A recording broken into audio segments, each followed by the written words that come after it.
Salam alaikum. Dans cette vidéo, on va étudier la dérivation numérique. Mais avant ceci, commençons par une petite introduction. Étant donné f une fonction qui est définie et dérivable sur l'intervalle AB, et si on prend x un point de l'intervalle ouvert AB, alors on sait que la définition de la dérivée de f en un point x est donnée par la limite quand h tend vers 0 de f de x plus h moins f de x sur h.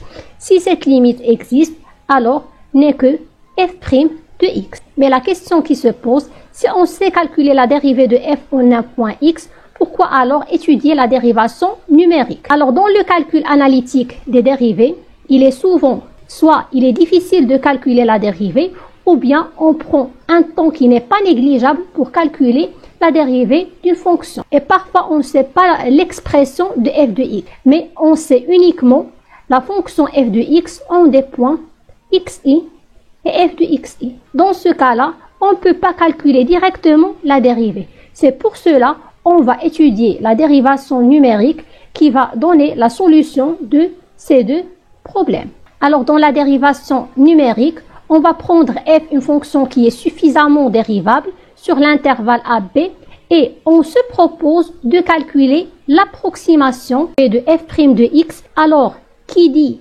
le mot approximation, il dit la présence d'erreur.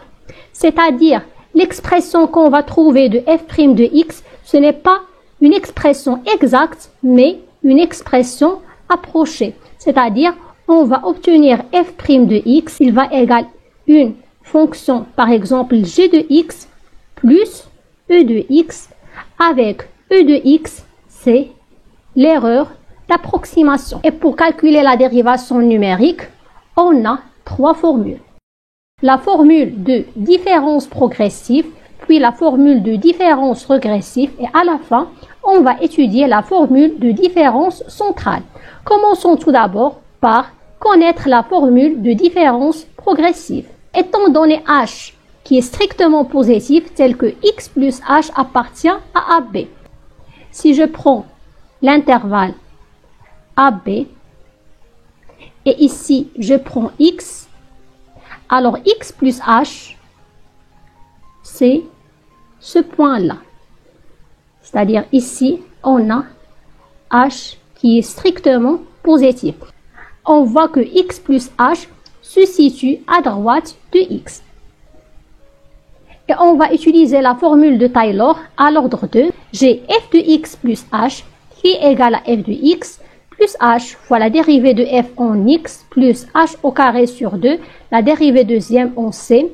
Avec c, il appartient à l'intervalle x plus h. Alors mon objectif, c'est de savoir une valeur approchée de la dérivée de f en x. C'est pour cela, j'ai h fois f' de x qui est égal f de x plus h moins f de x moins h au carré sur 2 fois f seconde de c. Alors si je veux la valeur de f' de x, je vais diviser par h parce que j'ai h qui est strictement positif, alors j'ai la valeur de h et non nulle. D'où j'obtiens que f' de x égale cette quantité.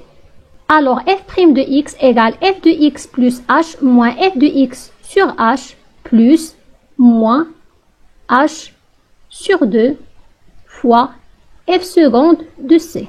D'où l'approximation d'ordre 1 de f' de x n'est que cette quantité et celle-ci n'est que l'erreur de x. C'est-à-dire, je peux écrire f' de x comme valeur approchée de f de x plus h moins f de x sur h. Avec l'erreur en x n'est que moins h sur 2 fois f seconde en c. D'où on obtient une approximation à l'ordre 1 de la dérivée de f en x. Et maintenant, on passe à la deuxième formule de différence, qui est la formule de différence régressive. Alors, étant donné h qui est strictement positif, et maintenant, on va prendre x moins h qui appartient à l'intervalle ouvert AB. Je vais prendre l'intervalle AB. Je vais prendre un x qui appartient à AB. Alors, x moins h Alors ce point c'est x moins h et ceci n'est que h qui est strictement positif. Alors on voit que dans la formule de différence régressive, x moins h, il se situe à gauche de x. De la même manière, on va utiliser la formule de Taylor à l'ordre 2. Alors je vais rappeler encore une fois la formule de Taylor, n'est que f de x qui est égal f de x moins h plus h fois f' de x plus h au carré sur 2 fois f seconde de c. Avec cette constante c, il appartient à x moins h, x. Alors la dérivée de f en x égale f de x moins f de x moins h au carré sur 2 fois f seconde de c, le tout sur h. Comme on a fait précédemment, si je veux une approximation de f à l'ordre 1, n'est que f de x moins f de x moins h, le tout sur h, avec l'erreur e de x qui est égale à moins h sur 2 fois f seconde de c. D'où on obtient une approximation de la dérivée de f en x par la formule de différence régressive. En résumé, alors on voit que dans la première approximation, elle est donnée par la formule de différence progressive, et dans la deuxième formule, on obtient l'approximation de la dérivée de f en point x par la formule de différence régressive. Il nous reste d'étudier la formule de différence centrale. On obtient que la dérivée de f en point x est donnée par, on va faire la somme de ces deux formules et on va diviser par 2. On obtient f de x plus h moins f de x moins h divisé par 2h. Alors en faisant la somme de ces deux formules, on va simplifier par f de x. Il nous reste uniquement f de x plus h moins f de x moins h et on va diviser par 2 et on obtient facilement la formule de différence centrale. Et maintenant on passe à un exercice d'application. On prend f de x égale exponentielle sinus x. Alors cette fonction elle est infiniment dérivable, en particulier elle est dérivable et on doit calculer la valeur exacte de la dérivée de f en 0 puis la valeur approchée de la dérivée de f en 0 par la formule de différence centrale. Commençons tout d'abord par calculer la valeur exacte. Alors f' de x n'est que sinus de x' qui est égal à cosinus x fois exponentielle sinus x.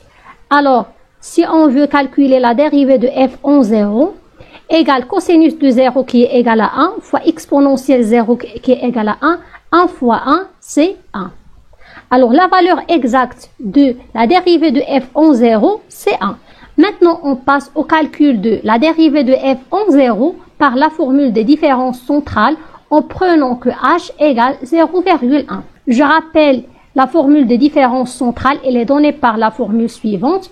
Donc, j'ai f' de 0 égale à peu près f de 0 plus 0,1 moins f de 0 moins 0,1 sur 2 fois h, c'est 2 fois 0,1. Alors, en faisant le calcul, on obtient c'est 1,501 qui égale 1 plus 1 fois 10 à la puissance moins 6. J'ai la valeur exacte, c'est 1, et ceci, c'est l'erreur qui est égale à peu près 10 à la puissance moins 6. Alors, on voit que dans la dérivation numérique, on n'obtient pas la valeur exacte, mais une valeur approchée, c'est-à-dire on a la valeur exacte plus la présence d'erreur. J'espère que cette vidéo sera utile pour vous. Dans la prochaine vidéo, on va étudier l'intégration numérique et à bientôt.